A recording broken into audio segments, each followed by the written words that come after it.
नमस्कार, स्वागत है आपका। आप देख रहे हैं इंडिया टीवी। आपके साथ मैं हूं प्राची पाराशर। शाम के 5 बज रहे हैं, वक्त है मुकाबला का। वोट चोरी पर अब चुनाव आयोग और पूरा इंडिया ब्लॉक डायरेक्ट फाइट में आ चुके हैं।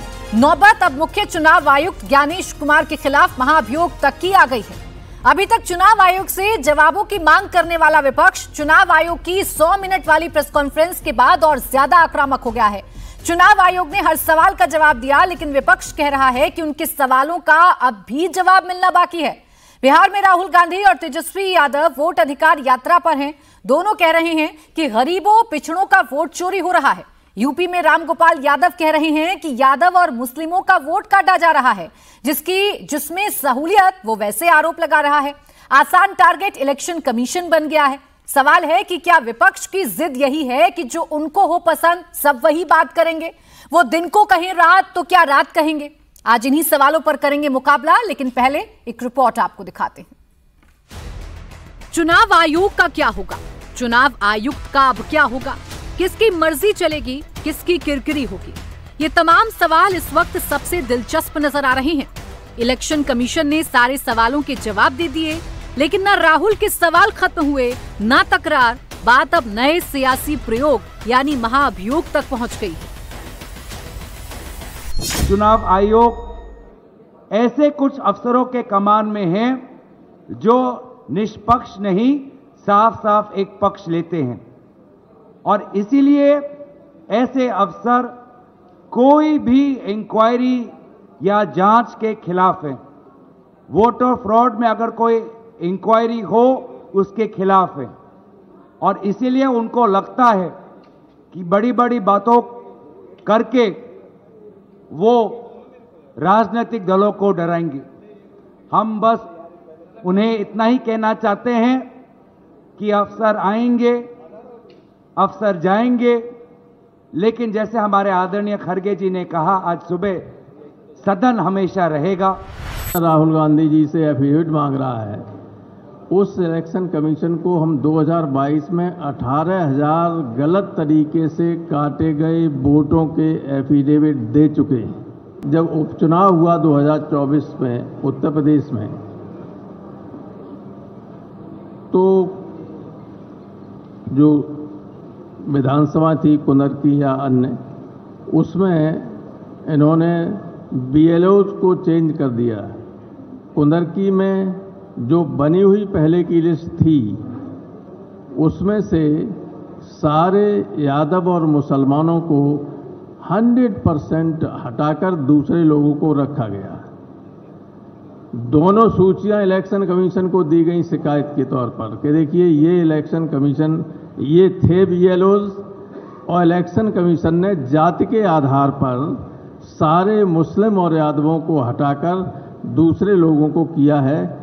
उस पर कोई जांच और कोई कार्रवाई नहीं की गई। ये अहंकार हमने चुनाव आयोग के पर्सोना में नहीं देखा था। हमारी शिकायत इसी किताब की ताकत से आती है।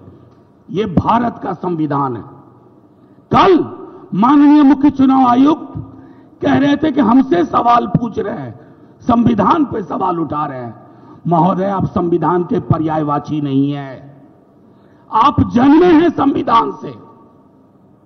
ये तो आप मोदी जी की तरह बोल रहे हैं कि उनकी आलोचना राष्ट्र की आलोचना है। मोदी जी राष्ट्र के पर्याय नहीं है। सरकार हो, संसद हो, न्यायालय हो, पॉलिटिकल पार्टीज हो, हम इस किताब की ताकत से पैदा हुए हैं, और इस किताब की आड़ लेकर के आप इसकी धज्जियां मत उड़ाइए। शायराना अंदाज में बोला, क्या होता है, पक्ष विपक्ष नहीं, सब समकक्ष हैं। ये कहना आसान है, दिखना बड़ा मुश्किल है। कल हम अपने मुख्य चुनाव आयुक्त को ढूंढ रहे थे, वो तो मिले नहीं। बीजेपी का एक नया प्रवक्ता और मिल गया। कुल मिलाकर ऐसा लग रहा है कि विपक्ष चुनाव आयोग पर दबाव बनाना चाहता है, क्योंकि बार बार चुनाव आयोग के कहने के बाद भी राहुल एफिडेविट देने को तैयार नहीं है, जिससे सवाल खड़े होते हैं कि क्या सब कुछ विपक्ष की मनमर्जी से होगा? जो उनको हो पसंद, क्या चुनाव आयोग सिर्फ वही बात करेगा?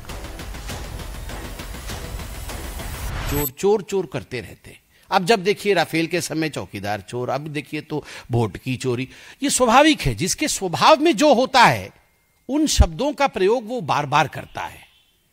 आप देखिए 2 लड़के, उत्तर प्रदेश में भी 2 लड़के थे, यहां और 2 लड़के हैं बिहार में। 2 लड़के ये जेल यात्रा, बेल यात्रा सब कुछ करने के बाद अब कौन सी यात्रा कर रहे हैं पता नहीं, चोरी की यात्रा। कुछ नहीं होने वाला है, कुछ नहीं होने वाला है। जनता जनार्दन है, सब कुछ जानती है। एक चारा चोर और दूसरा पूरे भारत के सब पदार्थों की चोरी करने वाले परिवार, ये मिलकर के संवैधानिक संस्थाओं को जो चोर घोषित करने का काम कर रहे हैं, यह आपत्तिजनक है। जो ना समझे वो अनाड़ी ही हैं। ये अपने आप को खिलाड़ी समझते हैं मगर वो हैं अनाड़ी, और कुछ नहीं उनका होने वाला है। तो चुनाव आयोग और विपक्ष में छिड़ी इस तकरार पर ही करेंगे चर्चा। खास मेहमान हमारे साथ हैं सैयद जफर इस्लाम, प्रवक्ता भारतीय जनता पार्टी, अभिषेक झा, प्रवक्ता जेडीयू, अरविंद वाजपेयी, प्रवक्ता एलजेपीआर, नवल किशोर, प्रवक्ता आरजेडी, स्वयं प्रकाश पुरोहित, प्रवक्ता टीएमसी, और तहसीन पूनावाला राजनीतिक विश्लेषक के तौर पर हमारे साथ हैं। आप सभी का बहुत बहुत स्वागत है। मैं तहसीन पूनावाला जी आप ही से शुरुआत करना चाह रही हूं। क्या अब सब कुछ विपक्ष की मनमर्जी से, या यूं कहूं कि अब सब कुछ राहुल गांधी की मर्जी से ही इस देश में चलेगा? जो सवाल करते हैं उसके जवाब मिलते हैं, तो सवालों का अंदाज ही क्यों बदल देते हैं आप लोग? थैंक यू प्राची जी, दोबारा से मैं आपकी शो में शिरकत कर रहा हूँ। बार बार मुझे ये मौका मिलता है कि आपकी शो में आकर अपनी बात, बार बार मैं एक सवाल पूछता हूँ, उसका आज तक जवाब नहीं मिला। और आपके शो के जितने भी प्रीवियस वीडियोज हैं आप देखिए, माननीय चीफ इलेक्शन कमिश्नर और इलेक्शन कमीशन माननीय विपक्ष के नेता को कहते हैं आप एफिडेविट दे दीजिए। इस सेक्शन के नीचे 23B जो खुद इलेक्शन कमीशन कहता है, वो यही कहता है कि जब इलेक्टोरल रोल बना था उसके 1 महीने के भीतर आपको एफिडेविट देना। और खुद के कल के प्रेस रिलीज में वो कहता है कि देखिए, अगर आपने वो 1 महीने में आपको ऑब्जेक्शन लेना था तो उसे 1 महीने में देना था। तो कानूनी, तो वो आज तक आपको प्राची जी और मुझे उन्होंने कोई कानूनी प्रक्रिया बताई नहीं। एफिडेविट का कोई कानूनी प्रक्रिया होता है। दूसरी बात, माननीय चीफ इलेक्शन कमीशन जी ने कहा कि कितने पीयूष जी हो सकते, मान लेता हूं मैं उसको पैराफ्रेज करता हूं, कितने प्राची हो सकते, बहुत प्राची हो सकते, लेकिन इतने प्राची, सब प्राची का एड्रेस तो सेम नहीं होगा, सब प्राची का सरनेम सेम नहीं होगा, उनके पिताजी का नाम तो सेम नहीं होगा। कॉमन सेंस की बात है ना प्राची जी, तो पहली कक्षा में हम सीखते हैं। ये इलेक्शन कमिश्नर को बड़े हाथ जोड़ के मैं विनम्रता से कहता हूँ, शोभा नहीं देता इस तरह की बचकानी बातें करते। तीसरी बात में कहते 0 नंबर का घर, आप प्रिविलेज्ड हो, आप महलों में थे, आपको पता नहीं जो सड़क पे लोग रहते। ठीक है, मान लिया। तो अगर बैंगलोर सेंट्रल जैसी कॉन्स्टिट्यूएंसी में 40,000 लोग एक असेंबली कॉन्स्टिट्यूएंसी में घर सड़क पे रहते, यानी कि पीएम आवास योजना फ्लॉप हो गई। मैं हाथ जोड़ते पूछ रहा हूं, आप मान लीजिए इस बात को, और माननीय प्रधानमंत्री जी को रिएक्शन देना चाहिए। लास्ट चीज अपनी बात समाप्त करता हूं, कितने घुसपैठिया है, सारा जवाब दिया, नंबर नहीं, कोई जवाब नहीं दिया। शायद वो शायद पहले इंडिया टीवी में काम करते थे रिपोर्टर, आज वो कहीं और है, उन्होंने सवाल पूछा और मेरे गृह मंत्री ने बोला घुसपैठिया वोट कर रहे। क्या इन घुसपैठियों ने 2024 में वोट किया? तो इलेक्शन रद्द करो। नहीं किया तो 2024 के बाद तहसीन जी, मेरे ही इस शो में आप विपक्ष के जितने नेता हैं, विपक्ष की जितनी बात करने वाले लोग हैं, वो यही सवाल किया करते थे कि चुनाव आयोग कहाँ है? सूत्रों के हवाले से खबर क्यों चलती है? चुनाव आयोग सामने क्यों नहीं आता है? चुनाव आयुक्त आकर सवालों के जवाब क्यों नहीं देते हैं? आज जब चुनाव आयुक्त सामने आ गए, उन्होंने तकरीबन 1 घंटे से ज्यादा की प्रेस कॉन्फ्रेंस कर दी, तमाम सवालों के जवाब देने की कोशिश की, तो आप कह रहे हैं नहीं जी, मैंने जो कहा या मैं जो चाहता था वो क्यों नहीं बोला चुनाव आयोग ने? प्राची जी, जो तुमको हो पसंद वही बात करेंगे? नहीं, बिल्कुल नहीं प्राची जी, मैं बड़ी विनम्रता से दोबारा से आप इस सवाल का जवाब दे दीजिए, क्योंकि आप जेन्युइनली न्यूट्रल है। अगर मैं हाइपोथेटिकली मैं चीफ इलेक्शन कमिश्नर हूं और मैं कहूं कितने प्राची है, मैं कैसे उसको डिफाइन करूंगा? तो प्राची आप कहोगे ना कि भाई मेरे पिताजी का नाम अलग है, मेरा एड्रेस है। क्या सारे प्राची एक ही घर के अंदर रहते हैं, उनके सबके पिताजी का नाम एक ही? मतलब आपने बात की, वो ये मैं आपकी बात को मानता हूं प्राची जी, लेकिन क्या बात कर रहे हो? थोड़ी सी मैच्योरिटी हम एक्सपेक्ट करते हैं इलेक्शन कमिश्नर से। लेकिन तहसीन जी, ये तो आदत भी विपक्ष की हो गई है ना कि जब कोई जवाब देता है तो उस जवाब को नहीं मानना, क्योंकि अपनी मनमर्जी के मुताबिक जवाब नहीं आया। हमने ऑपरेशन सिंदूर के समय भी देखा था, हम आज भी देख रहे हैं तहसीन पूनावाला जी, हम आज भी यही देख रहे हैं। अगर सुनिए, मैं इसी टॉपिक पर हूँ, मैं तो आपको एक रेफरेंस दे रही थी, मैं इसी टॉपिक पर हूँ। मैं आपसे सिर्फ इतना पूछ रही हूँ, अगर चुनाव आयोग, चलिए माना चुनाव आयोग आपके सवालों के जवाब नहीं दे रहा, माना धांधलियां हो रही हैं, आप कह रहे हैं कि चुनाव आयोग कुछ है जो छिपाने की कोशिश कर रहा है, तो एफिडेविट देकर बात खत्म कीजिए ना, अपना तो फेस कम से कम जनता के सामने रखिए।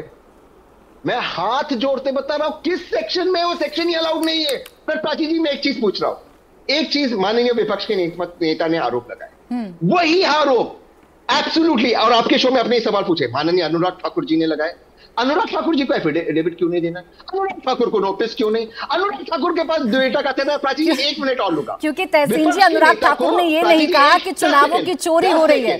अनुराग ठाकुर ने ये नहीं कहा कि चुनावों की चोरी हो रही है और किसी पार्टी विशेष के इशारे पर हो रही है। उन्होंने कहा त्रुटियां हैं और त्रुटियां तभी ठीक होंगी जब SIR आएगा। खैर मैं सिर्फ इतना ही जानती हूँ। चलिए एफिडेविट का नियम आपको समझ में नहीं आ रहा, कोर्ट में चले जाइए, कोर्ट में चले जाइए, वहां दे दीजिए अपनी शिकायत।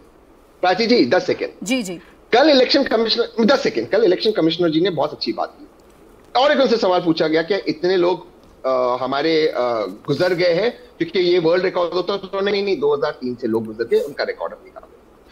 कॉमन सेंस की बात है, मैं इसलिए कॉमन सेंस बात करना नहीं, बात ठीक से करना चाहिए। जफर जी 2003 से आज तक, एक सेकंड 2003 से आज तक रोज हर साल इलेक्शन के पहले एक रिवीजन होता है। ये स्पेशल इंटेंसिव रिवीजन है, समरी रिवीजन होता है।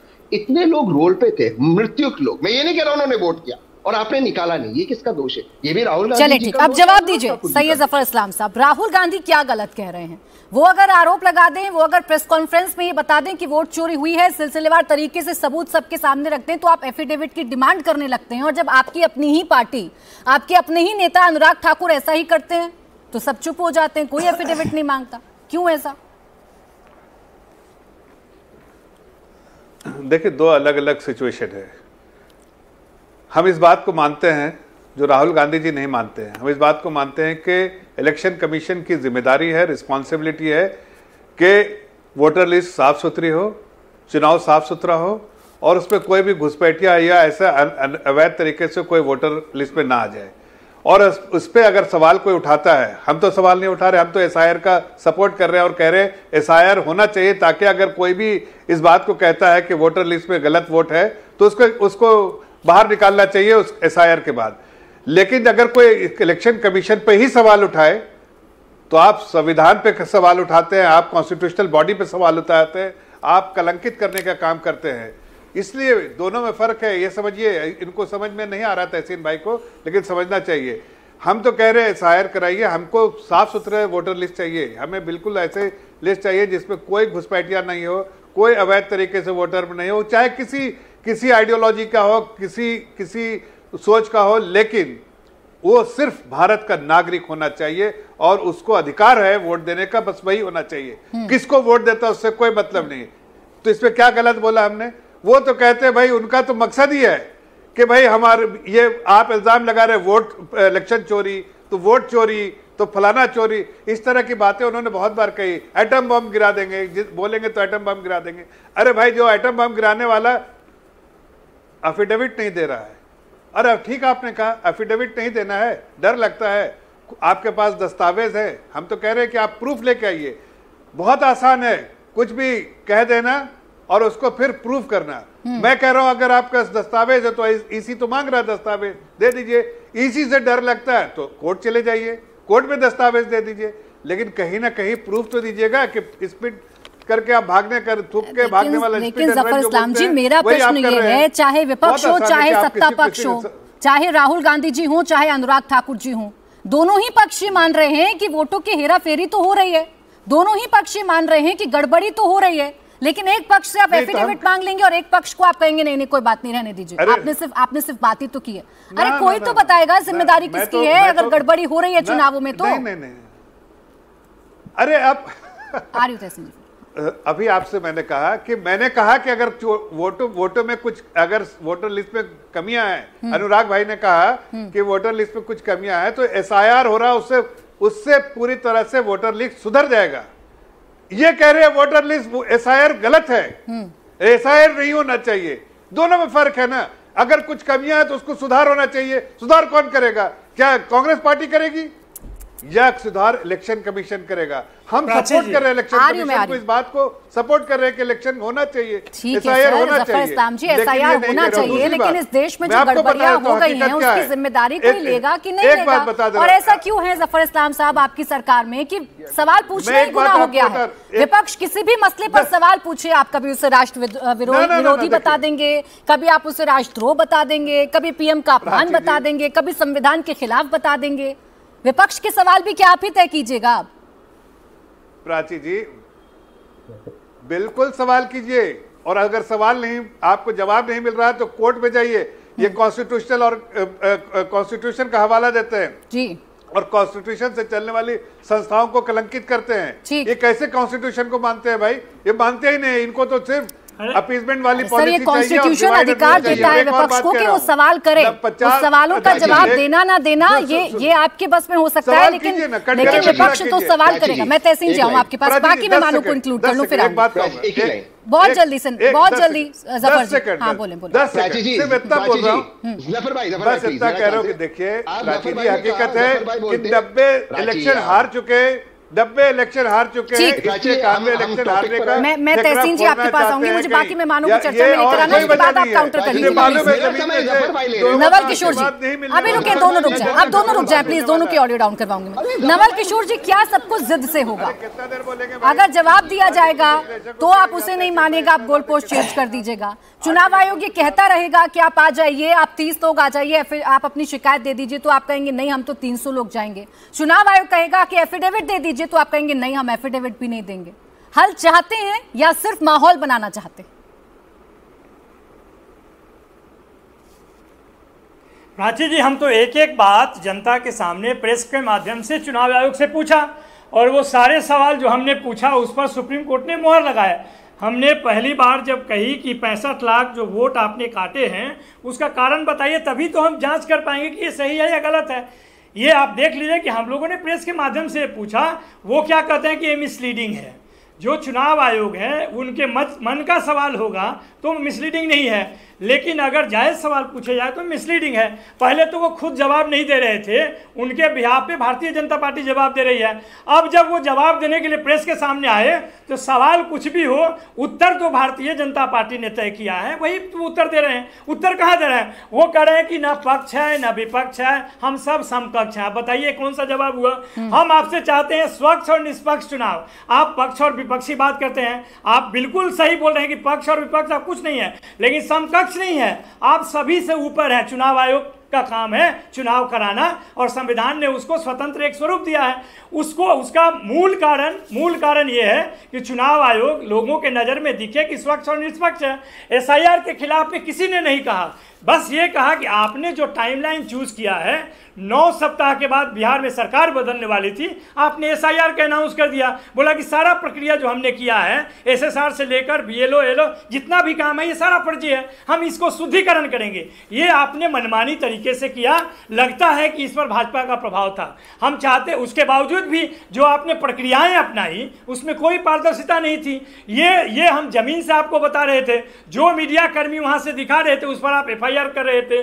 जो लोग चुनाव प्रक्रिया, जो मतदाता जोड़ने की बात है वो केवल आप डिलीट कर रहे हैं। आपने 1 महीना में कोई मतदाता को जोड़े नहीं, केवल 65 लाख आपने काट दिए। ये तमाम तरह का अहंकारी और मनमानी और तानाशाही विपक्ष के हिसाब से चुनाव आयोग ने जवाब नहीं दिया, तो आपको लगने लगा कि बीजेपी की स्क्रिप्ट पढ़ रहे हैं। अब ऐसा तो नहीं हो सकता ना कि मुंह में उंगली डालकर आप अपने सवालों के जवाब पूछ लेंगे, या आप जो चाहिएगा शब्दशः वैसा ही जवाब चुनाव आयोग देगा। अच्छा सुने ना, अच्छा एक सेकंड नवल किशोर जी, आप लोगों की डिमांड आपके नेता ही तो कहते थे ना, ये सूत्र वूत्र क्या होता है, आप ही लोग कहा करते थे कि सूत्र सूत्र सूत्र।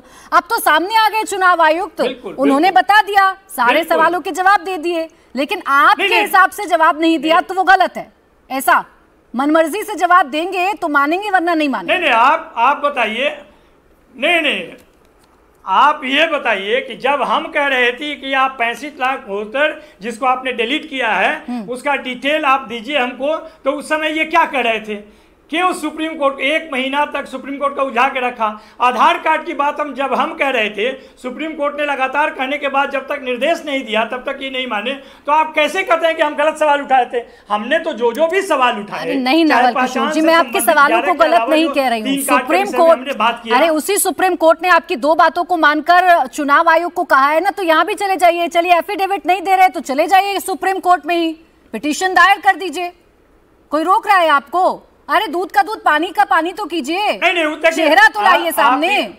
नहीं, यहाँ देखिए, यहाँ दूध के जगह पे सिर्फ पानी ही है, और पानी अगर कहीं नहीं है तो चुनाव आयोग के चेहरे पे नहीं है। नहीं जो एक होता है ना, बातों से थोड़ी ना कुछ साबित होता है। देखिए नवल किशोर जी, आप जो कहिएगा वही सच होगा, नहीं हो सकता ना। आपके पास पुख्ता सबूत, आपके पास सारी जानकारी है, आप जानते हैं कि वोट की चोरी हो रही है जैसा आप कहते हैं। अगर चुनाव आयोग में आप नहीं एफिडेविट दे सकते तो आप चले जाइए कोर्ट।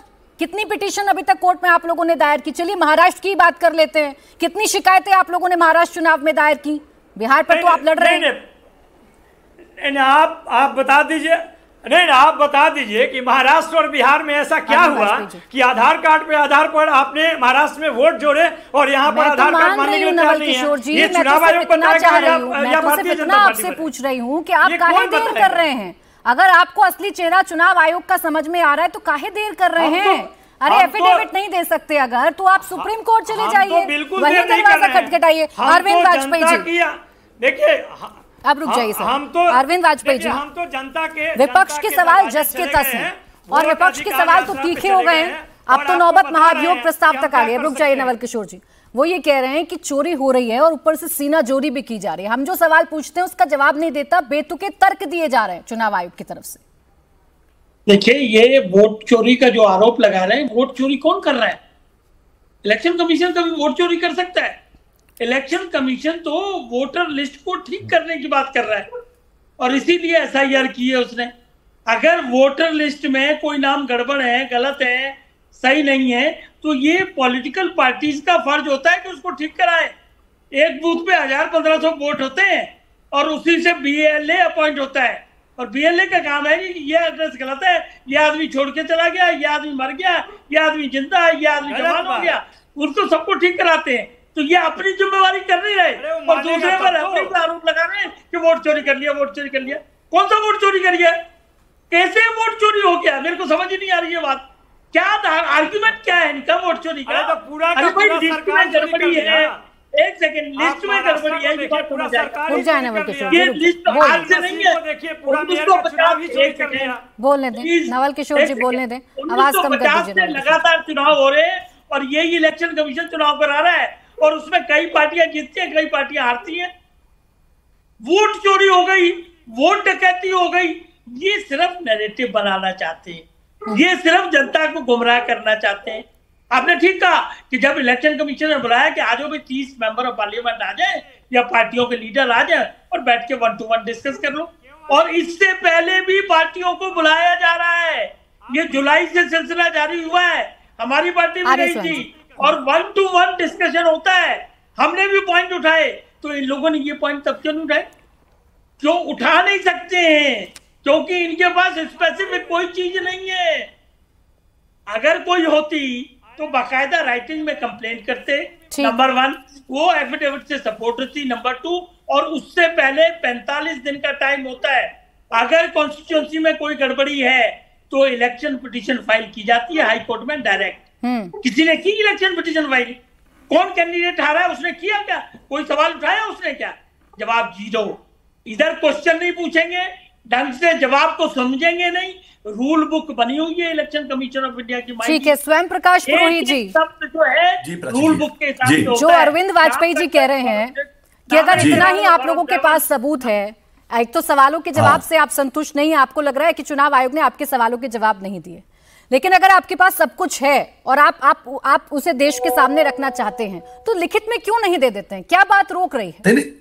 नहीं, देखिए, लिखित में देने की बात ऐसी है कि ये जो प्रक्रिया शुरू हुई है, हमारे नेता अभिषेक बनर्जी ने ये क्लियर स्पष्ट कहा कि 2024 का जो लोकसभा चुनाव हुआ, अब की बार 400 पार का नारा दिया, और भारतीय जनता पार्टी और जो इनके जो पूरा जो इनका जो एक सिंडिकेट जो शासन चल रहा था, वो इनकी हवा फिस हो गई 240 में। ये तो नीतीश कुमार और तेलुगु देशम पार्टी के चंद्रबाबू नायडू के भरोसे इनकी बैसाखियों पर इनकी सरकार टिकी हुई है। तो ये अपनी भविष्य निधि बना रहे हैं, ये 2029 की तैयारी कर रहे हैं। बिहार में ये सुप्रीम कोर्ट में जवाब नहीं दे रहे हैं। चीफ इलेक्शन कमिश्नर कौन है? आप मुझे इस बात का सबसे पहले जवाब दीजिए कि किस तरह से बैकडोर से उनको बनाया गया। कौन है वो व्यक्ति? ज्ञानेश कुमार, जो व्यक्ति कल तक अमित शाह के ऑफिस में थे, उनको आप उठा करके बना दिए। चीफ जस्टिस ऑफ इंडिया को सिलेक्शन कमेटी से हटा दिया गया। भारतीय जनता पार्टी के जो प्रधानमंत्री है और उनके एक मंत्री है, उन दोनों ने मिलकर इनको अपॉइंट कर दिया। रही बात अब उनकी, तो अब नौकरी है, वो क्या करेंगे? उनको जैसा लिखा पढ़ा मिलेगा? नहीं, यही आप लोगों का नजरिया है। देश के प्रधानमंत्री किसी पार्टी के नहीं होते हैं पुरोहित जी, करेक्शन कर लीजिए। पार्टी क्या ही है जो करेक्शन कर लीजिए, पूरे देश के प्रधानमंत्री होते हैं। 400 पार वो नारा देने वाला व्यक्ति भारतीय जनता पार्टी का है, वो भारत देश का प्रधानमंत्री नहीं कहलाता है। प्राची जी, कोई भी प्रधानमंत्री आप मुझे बता दीजिए का अपमान कर रहे हैं। इसके पहले प्राची जी, जब ये कह रहे किसी पार्टी का प्रधानमंत्री होता है क्या? पार्लियामेंट में खड़े होकर इतना भी मालूम नहीं कि आप चुप रहिए ना। नहीं, टीएमसी वाले प्रवक्ता से पूछिए कि किसी पार्टी का प्रधानमंत्री होता है, रुक जाइए, देश का प्रधानमंत्री होता है। जफर जी, देश का भी अपमान कर रहे हैं, प्रधानमंत्री का भी अपमान कर रहे हैं। अच्छा रुकिए, जफर जी रुक जाइए। देश की ये किसी पार्टी का कोई प्रधानमंत्री होता है क्या? किस तरह की बातें कर रहे हैं आप लोग? मानते हैं क्या ममता बनर्जी प्रधानमंत्री आपकी पार्टी की? इस तरह की सोच रखते हैं आप? नहीं, आप इस तरह की सोच रखते हैं। पहले आप देश की जनता से जफर जी की आवाज डाउन करिए, देश की जनता से जफर जी की आवाज डाउन करिए। और स्वयं प्रकाश पुरोहित जी, स्वयं प्रकाश पुरोहित जी, मैं आपसे ये चाह रही हूँ, दोनों की आवाज डाउन रखिए। स्वयं प्रकाश पुरोहित जी, मैं आपसे ये चाह रही हूँ, पहले प्रश्न सुन लीजिए। मैं आपसे सिर्फ एक सीधा प्रश्न पूछ रही थी। आपके पास सारे सबूत हैं, आपने जो आप कह रहे हैं सो कॉल्ड चोरी आप लोगों ने पकड़ ली है, तो काहे हिचकिचा रहे हैं? अगर चुनाव आयोग में आप लिखित में एफिडेविट नहीं दे सकते हैं, आपको लग रहा है कि एफिडेविट देने से कुछ नहीं होगा, तो इस देश में न्यायालय है कि नहीं? आप किस बात का वेट कर रहे हैं? बिहार चुनाव के जब रिजल्ट्स आ जाएंगे तब रोइएगा, तब बोलिएगा। आप लोग टीवी में डिबेट कर रहे हैं। बोलिए पुरोहित जी। हाँ बोले। आपने बीच में भारतीय जनता पार्टी वाले को एंट्री दी। मैंने कोई एंट्री नहीं दी सर, आप हमेशा खुद से एंट्री लेते हैं आप सब लोग। आप आज सारी संसद को रद्द कर दीजिए। मैं बोलना चाहता हूं देश के राष्ट्रपति से कि आप राष्ट्रपति महोदया द्रौपदी जी मुर्मू, आप पूरी संसद को रद्द कर दीजिए और पूरे देश के अंदर में एक सच्चाई के साथ में आपके इन्वेस्टिगेशन के अंदर में और आपसे बोले कि पार्टी के प्रवक्ता जो बैठे हैं, इनको ये फिर बीच में बोलने लग गए। आवाज डाउन रखिए। अरे सुनो ना भाई, सुन लो। देखिए, देश के अंदर में जो तानाशाह की जो सरकार है कि जहां पे भारतीय जनता पार्टी की सरकारें नहीं है, उनके साथ में कभी सीबीआई ईडीआई, कभी ये अभी नया ये लफड़ा लेकर के आए हैं, कभी बंगालियों को बांग्लादेशी बोला जाएगा और पंजाबियों को खालिस्तानी बोला जाएगा। ये जब देश में नहीं चलेगा, असली मुद्दों के बाप भटकाने के लिए क्यों 65 लाख लोगों के वोट काटे गए? जाफर इस्लाम, आप इस बात का जवाब दो। बिहार के अंदर में 65 लाख लोगों के जो वोट काटे गए हैं, उसका जवाब सुप्रीम कोर्ट मांग रहा है। स्वयं प्रकाश पुरोहित जी, मैं तीसरी बार आपसे अपना प्रश्न पूछ रही हूँ, अगर आपके पास जवाब है तो दे दीजिएगा। तीसरी बार आपने इधर उधर की सारी बातें कही, मैंने स्पष्ट सवाल आपसे पूछा। विपक्ष के पास सारे प्रूफ हैं, विपक्ष ने सो कॉल्ड जो वोटों की चोरी है वो पकड़ ली है, तो इसको दबाकर क्यों बैठे हैं? आप नहीं चाहते कि इस पर कार्रवाई हो, एफिडेविट नहीं दे रहे। चलिए, महाअभियोग की तैयारी आप लोग कर रहे हैं, महाअभियोग लाकर क्या कर लीजिएगा बताइए? नंबर्स हैं आप लोगों के पास। अभियोग ला करके क्या कर लीजिएगा, ये तो देश की संसद बताएगी और नहीं तो देश की जनता बताएगी कि आप इस तरह से आप सरकारी आपकी जिसकी इच्छा होगी उसके वोट काट देंगे, जिंदे लोगों के वोट काट देंगे। महाअभियोग संसद बता रही है ना, आपके पास कितने नंबर हैं आपको पता है। और जब महाअभियोग प्रस्ताव महाअभियोग प्रस्ताव जब आपका नहीं हो पाएगा तो क्या मानिएगा ज्ञानेश कुमार जी को? अभिषेक झा जी और देश की जनता को, अभिषेक झा जी, विपक्ष ये कह रहा है कि बीजेपी या पूरे एनडीए की स्क्रिप्ट पढ़ी जा रही है, चुनाव आयोग अपनी बात नहीं कर रहा है, विपक्ष के सवालों के जवाब नहीं दे रहा, ये तो स्क्रिप्टेड है सब कुछ। तो फिर विपक्ष के साथियों को मुझे लगता है कि चुनाव लड़ने की भी जरूरत नहीं पड़ेगी। जब वो ऐसा मान के बैठे हैं कि चुनाव आयोग पूर्णतः बीजेपी के एनडीए के इशारे पर काम करता है, क्यों जा रहे हैं चुनाव में? क्यों सपना देख रहे हैं कि तेजस्वी जी एक दिन मुख्यमंत्री बनेंगे, राहुल जी एक दिन प्रधानमंत्री बनेंगे? इस बात को समझ जाएं कि यह संभव है ही नहीं। और मुझे लगता है कि अभी तो राहुल गांधी जी बिहार की यात्रा पर हैं, राहुल गांधी जी बिहार की यात्रा पर हैं, दोनों युवराज एक साथ घूम रहे हैं। एक और दृश्य हमने उत्तर प्रदेश में देखा था, कितनी बुरी हार हुई थी वो सबको याद है। बिहार में भी कमोवेश वही हश्र होगा। राहुल जी बिहार में घूम रहे हैं, उसके दो कारण हैं। पहला, अपनी पार्टी के खत्म हुए वजूद को जिंदा करना, और दूसरा, राष्ट्रीय जनता दल पर दबाव देना ताकि अधिक सीटें मिल सके। और मैं एक बात आपके माध्यम से फिर से इनसे पूछना चाहता हूं प्राची जी, कि जहां भी जिन प्रदेशों में चुनाव आयोग के माध्यम से चुनाव होते हैं, आपकी पार्टी या आपका गठबंधन सत्ता तक पहुंच जाता है, या फिर आप लोग सांसद या विधायक बन जाते हैं, तो आप कहते हैं कि लोकतंत्र की जीत हुई है, जनता की जीत हुई है। लेकिन जहां हार जाते हैं वहां हार का ठिकरा फोड़ देते हैं। तो समझ से परे है कि किसी यूनिवर्सिटी से डिग्री लेते हैं, सड़कों पर उसी यूनिवर्सिटी के खिलाफ उतर जाते हैं और कहते हैं कि यूनिवर्सिटी फर्जी है लेकिन हमारी डिग्री सही है। कैसे हो सकता है? मुझे लगता है कि राहुल गांधी जी बिहार की ऐतिहासिक धरती पर हैं और चुनाव आयोग का सचमुच प्रतिकार करना है तो मैं उनको चुनौती देता हूं कि जिस चुनाव आयोग के माध्यम से वो सांसद बने हैं और तेजस्वी जी विधायक बने हैं, प्रतिकार करना है, देश में संदेश देना है, चुनाव आयोग के खिलाफ कुछ बड़ा करना है, तो सबसे पहले अपनी सांसदी से और तेजस्वी यादव जी अपनी विधायकी से इस्तीफा दे दें। उसके बाद जनता के बीच जाए और कहें कि हाँ, चुनाव आयोग पूर्णतः कठपुतली बन चुका। देखिए, हद मजाक बना दिया है लोगों ने, स्वायत्त संस्थाओं का मजाक बना दिया है, हर प्रक्रिया का मजाक बना दिया है। अब कौन चुनाव कराएगा? यही लोग जाकर चुनाव कराएंगे क्या? तुमको जो पसंद हो वही बात कहेंगे, तुम दिन को कहो रात तो हम रात कहेंगे, ऐसा थोड़ी होता है। नहीं तो अभिषेक जी, प्रश्न तो आप लोगों ने भी उठाए ना, त्रुटियां तो आप लोग भी बता रहे हैं, और अगर उन्हें इस्तीफा देना चाहिए तो फिर तो सारी कैबिनेट को इस्तीफा दे देना चाहिए, जैसा अभिषेक बनर्जी कह रहे हैं कि कराइए दोबारा से चुनाव। आप गलत दिशा में आप गलत दिशा में चली गए प्राची जी। रफ ड्राफ्ट पब्लिश हुआ है, फाइनल ड्राफ्ट तो पब्लिश हुआ नहीं है। जाहिर सी बात है त्रुटियां होंगी। हमें यह देखना होता है कि कमियां, त्रुटियां, गड़बड़ियां हैं वो इंटेंशनली हैं कि अनइंटेंशनली हैं। भाई इतने बड़े पैमाने पर जब स्पेशल इंटेंसिव रिवीजन होगा तो गड़बड़ियां तो होंगी ही ना। आपत्ति हमको दर्ज करानी है। वायनाड से लेकर रायबरेली तक जो चुनाव हुए हैं उसमें फर्जी वोटर्स थे, ये मैं नहीं, ये अनुराग ठाकुर जी कह रहे हैं। तो जब फर्जी वोटर्स के आधार पर ही चुनाव जीते जा रहे हैं तो अभिषेक बनर्जी कह रहे हैं दीजिए इस्तीफा, फेयर चुनाव कराइए इस देश में दोबारा। फिर प्राची जी मैं वही बात कहूंगा, हम आज भी कहते हैं कि फर्जी तरीके से कुछ लोग अपना नाम वोटर लिस्ट में जुड़वा लेते हैं।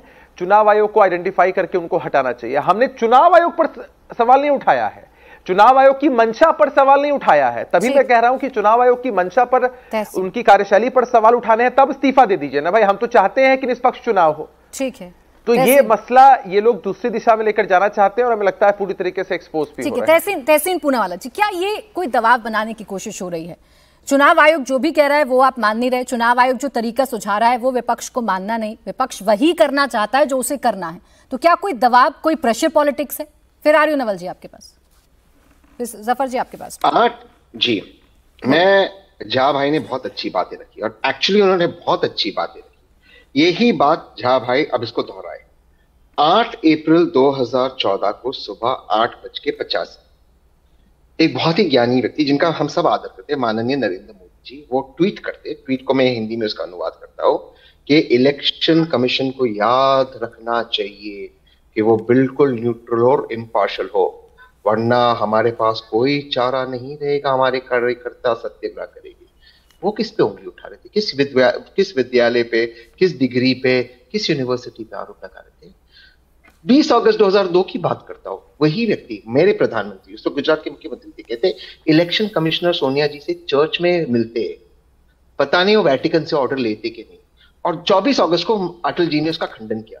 जा भाई, आप सिखा रहे हो हमें, ये शब्द है। देखिए, कोई किसी पे आरोप नहीं लगा रहा। प्राची जी, मैं 30 सेकेंड आपसे लूंगा। इलेक्शन कमिश्नर ने कहा कि कितने पीयूष हो गए, कितने प्राची हो गए, मैंने उसका जवाब दिया।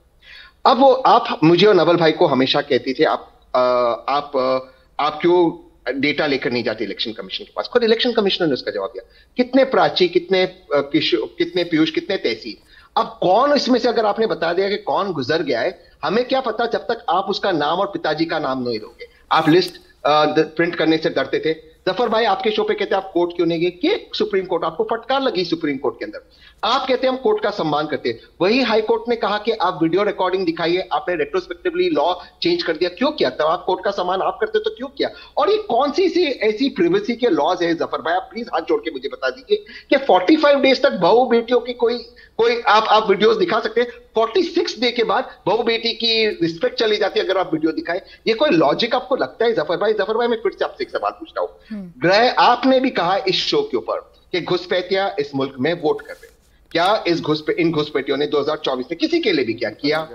अगर किया तो ये इलेक्शन कमिश्नर और गृह मंत्री क्या कर रहे थे? और अगर 2024 में नहीं किया और इसके बाद ये देश में तो गृह मंत्री क्या कर रहे थे? लेकिन जिस डाटा का हवाला आप दे रहे हैं, आपके नेता दे रहे हैं, चुनाव आयोग तो डिनाई कर रहा है हमारा डेटा है ही नहीं। वो जवाब देता हूं। तो ये सब आपको बताना होगा ना जाकर, और इसके लिए जरूरी है कि आप लिखित में शिकायत दें। और जिस लॉ का आप हवाला मुझे बार बार दे रहे हैं, अगर वो आपको रोक रहा है, मैं मान भी लेती हूँ, चलिए आपका एफिडेविट नहीं जमा हो पाएगा या कार्रवाई नहीं हो पाएगी, तो इस देश में अदालतें हैं ना तहसीन जी। सुप्रीम कोर्ट ने कहा ना चुनाव आयोग को कि आप 65 लाख मृत वोटर्स की लिस्ट दिखाइए, वो काटे हुए वोटर्स की लिस्ट दिखाइए, बताइए, उसको पब्लिश कीजिए। वही हो गया ना प्राची जी। मैं मानता हूँ, ये बात आपकी मैं 100% मानता हूँ। हर चीज में हमको सुप्रीम कोर्ट जाना पड़ रहा है। तो एक काम करते हैं, मैं आपके हाथ जोड़ते हैं, हम इलेक्शन कमीशन को बंद करते, सुप्रीम कोर्ट को होते हैं इलेक्शन कमाए चलाइए। आप सोचिए प्राची, नहीं तो वो इलेक्शन के खिलाफ करते हैं। सुनिए, नहीं वो नहीं सुनिए, वो एक अलग रास्ता मैंने आपको इसलिए बताया था। सुनिए ना तहसीन जी, इलेक्शन कमीशन तो कह रहा है, पहले बोला 30 लोग आ जाइए, तो आपने कहा बड़ा मुश्किल है जी चुनना कि हम कितने सारे दलों में से कैसे चुने 30 नेताओं को, हम तो 300 के 300 जाएंगे। अब चुनाव आयोग कह रहा है राहुल गांधी हमें एफिडेविट दे दे, हमें हस्ताक्षर करके अपनी ओथ दे दें, लेकिन आप कह रहे हैं नहीं हम तो नहीं जाएंगे। तो एक बात रास्ता बच रहा है सुप्रीम कोर्ट। आपको सुप्रीम कोर्ट के अलावा किसी और पर यकीन तो है नहीं, तो जाइए ना वहां। इलेक्शन कमिशन हमें एक एफिडेविट दे रही है, उनका डेटा नहीं है, और इलेक्शन कमिशन एक सवाल का जवाब देते हैं। अपनी बात विपक्ष के एक ही सेकंड जफर भाई, विपक्ष के नेता को 6 महीने लगे एक असेंबली सीट के डेटा निकालने को, और बीजेपी को 1 हफ्ते में 6 लोकसभा सीट का डेटा मिला। या तो बीजेपी का डेटा था या तो इलेक्शन कमीशन दे रहा है, इसका जवाब दे दीजिए। आपको कैसे मिला भाई? नवल जी और मेरे को तो मिल ही नहीं रहे भाई।